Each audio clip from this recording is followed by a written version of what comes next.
प्यारे बच्चों नमस्कार। मैं कृष्णकांत त्रिपाठी अपने चैनल में आपका स्वागत करता हूं।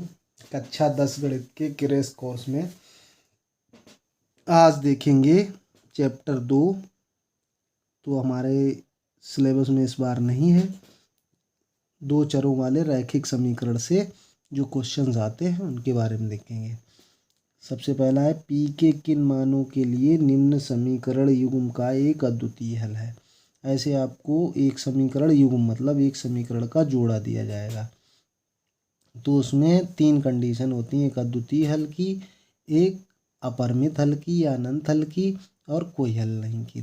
तो इसमें आपसे अद्वितीय हल पूछा गया, तो यहाँ पे जो x का गुणांक होता है वो a1 कहलाता है, जो y का गुणांक होता है वो b1 कहलाता है, और जो अचर पद होता है वो c1 कहलाता है। ऐसे ही दूसरे में तुलना करते हैं तो x का गुणांक a2, y का गुणांक b2 और अचर पद c2 कहलाता है। अद्वितीय हल की कंडीशन होती है, आपको याद कर लेना है, अद्वितीय हल या दोनों रेखाएं एक बिंदु पर प्रतिच्छेद करेंगी यदि क्या होता है a1/a2 does not equal to b1/b2। तो यहाँ पे मान रखेंगे a1 का मान 4 है, a2 का मान 2 है। डज नॉट इक्वल टू क्या होना चाहिए, b1 p है, b2 2 है। तो 2 2 अगर दोनों तरफ से काट दें तो इससे आएगा p does not equal to 4, यानी कि p का मान 4 के बराबर ना हो तो 4 को छोड़कर अन्य सभी मानों के लिए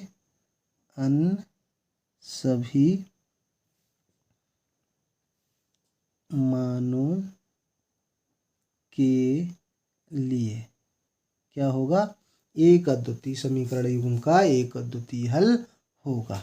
तो ये याद रखिए, अद्वितीय हल की क्या कंडीशन होती है, a1/a2 does not equal to b1/b2। इस कंडीशन को संगत समीकरण निकाय की कंडीशन भी कहते हैं। इसमें समीकरण निकाय कैसा होता है, संगत। कभी कभी परीक्षा में ये भी पूछ दिया जाता है कि बताइए ये समीकरण निकाय संगत है कि नहीं है। दूसरा सवाल देखिए, के किस मान के लिए निम्न रैखिक समीकरण के अपरिमित रूप से अनेक हल होंगे। तो फिर वही हमको करना है, a1 का मान निकालना है। a1 क्या है k, b1 क्या है 3 और c1 क्या है k-3। यहाँ पर a2 क्या है 12, b2 क्या है k और c2 क्या है वो भी k है। तो अनंत हल होंगे यदि, उसकी कंडीशन भी याद रखिए, a1/a2 बराबर b1/b2 बराबर c1/c2। तीनों चीज़ें आपस में बराबर हों तब इसको बोलते हैं अनंत हल। ये कंडीशन भी समीकरण निकाय को संगत बनाती है। ऐसा समीकरण निकाय भी संगत कहलाता है। अगर ये तीनों चीज़ें आपस में बराबर हैं, तीनों अनुपात, तो हम कहेंगे समीकरण निकाय संगत है। अब a1 का मान k, a2 का मान 12, b1 का मान 3, b2 का मान k और c1 का मान k-3 और c2 का मान k। तो इनमें से कोई दो साथ ले लीजिए। फिर देखिए k/12 बराबर 3/k ले लें तो इससे क्या आएगा, k का गुणा करेंगे तो k² और 12 36। तो इससे k का मान क्या आ जाएगा ±6। वर्गमूल लेंगे तो 36 का वर्गमूल क्या होता है 6। अब दूसरे और तीसरे पद ले लीजिए, k-3 अपान k। तो इससे क्या आएगा, कैंची गुणा करेंगे इधर का इधर तो क्या हो जाएगा 3k, इधर का इधर करेंगे तो क्या होगा k² और -3k। क्या हुआ, ये k का गुणा k में k² और -3k। ये -3k इधर आएगा तो माइनस की संख्या जब बराबर के उधर पक्षांतर होके जाती है तो प्लस की हो जाती है, बराबर के स्क्वायर, मतलब 6 के बराबर के स्क्वायर। के कैंसिल करेंगे तो इससे आएगा के बराबर 6। यहाँ पे प्लस माइनस यहाँ से केवल 6 आ रहा है, तो दोनों वाली कंडीशन जो होगी यानी के का मान क्या होगा 6, सिर्फ प्लस वाला मान लेंगे।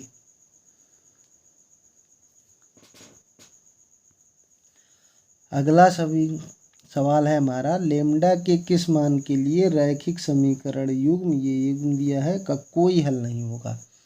तो इसमें भी a1 कितना है x का गुणांक लेमडा, b1 सिर्फ y लिखा हुआ है तो मतलब क्या गुणांक हुआ 1 y लिखा हुआ है, c1 बराबर लेमडा स्क्वायर।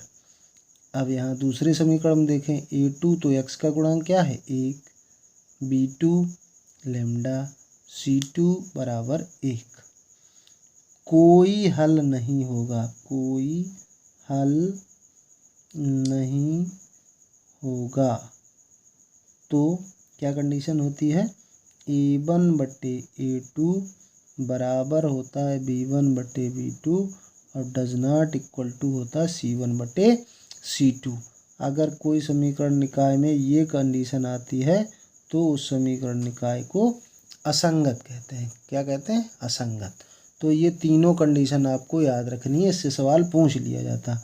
और ये सवाल जो मैंने बताए हुए हैं ये सारे आए हुए सवाल हैं और आ भी सकते हैं, परीक्षा में आने की पूरी संभावना है। a1 का मान लेमडा, a2 का मान 1 हो गया, b1 का मान 1 और b2 का मान लेमडा, और ये c does not equal to c1 बटे, तो यही ले लेंगे। तो दोनों का गुणा करेंगे, कैंची गुणा होगा लेमडा का लेमडा में तो लेमडा स्क्वायर हो गया, 1 का 1 में होगा तो 1 हो गया। अब जब 1 का वर्गमूल निकालेंगे तो क्या हो जाएगा प्लस माइनस 1 ही होगा, तो ये आंसर हो गया। तो लेमडा का मान प्लस माइनस 1 होगा। ये 4 नंबर सवाल है, बहुत इम्पॉर्टेंट सवाल है, कई बार पूछा गया है। सिद्ध कीजिए कि रैखिक समीकरण युग्म, ये एक समीकरण ये दूसरा समीकरण संगत है।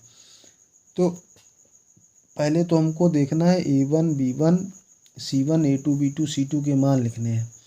तो a1 का मान यहाँ कितना है x का गुणांक कितना है 3/2, b1 का मान कितना है जो y का गुणांक है, और c1 का गुणांक यानी कि जो अचर पद है वो c1 हो गया। आप दूसरे समीकरण को देखें a2 बराबर 9, b2 बराबर देखें तो माइनस का 10 और c2 बराबर देखें तो 14। अब हम पहले a1 बटे a2 ये मान निकालते हैं।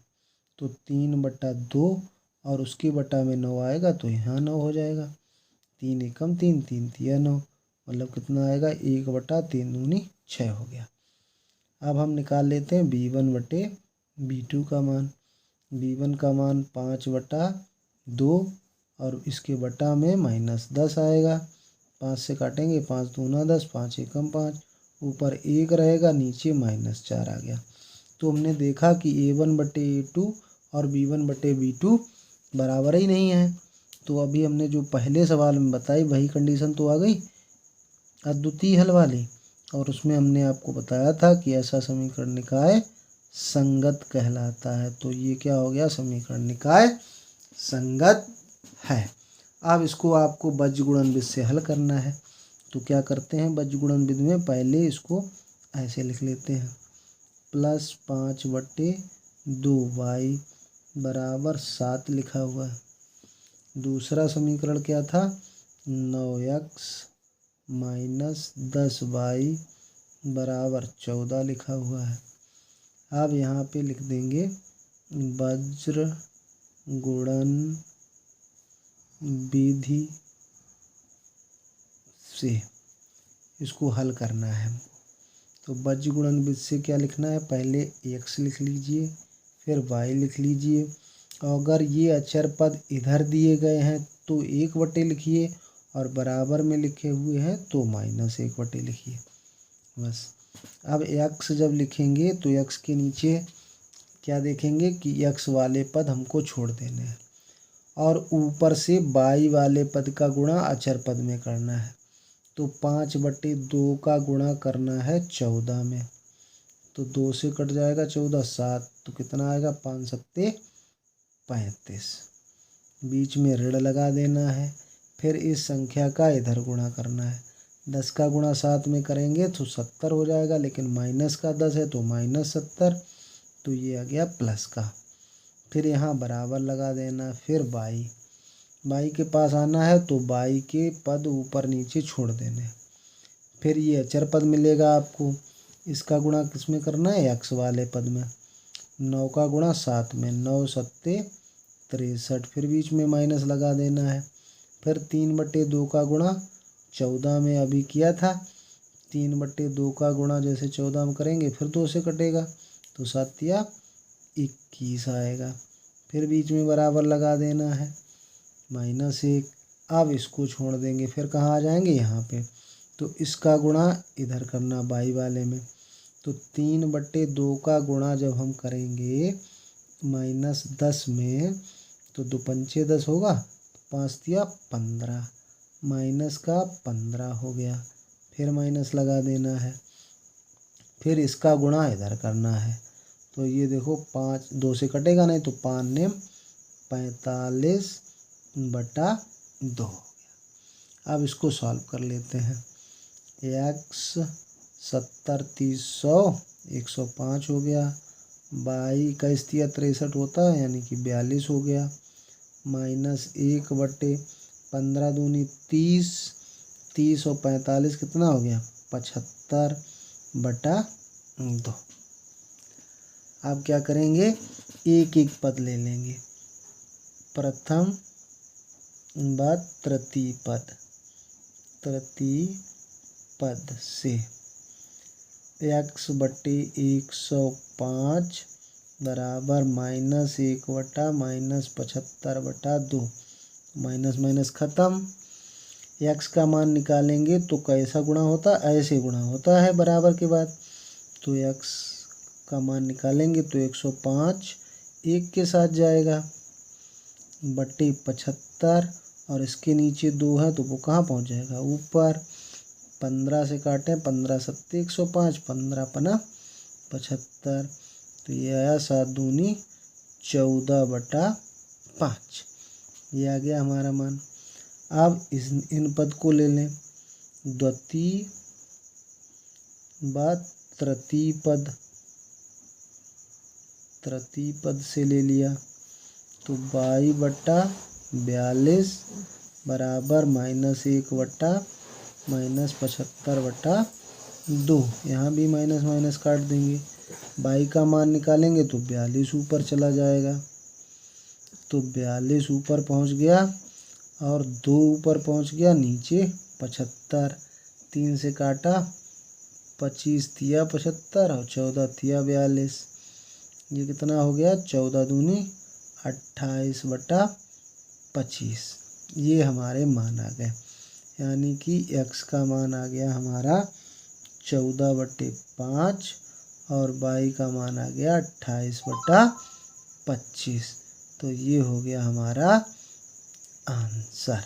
तो इस तरह से बीजगणित से हल कर लेंगे सवाल। चैनल को सब्सक्राइब करना, और अगर सवाल समझ में आए हैं तो वीडियो को लाइक करना, बेल आइकन दबाना मत भूलना। धन्यवाद।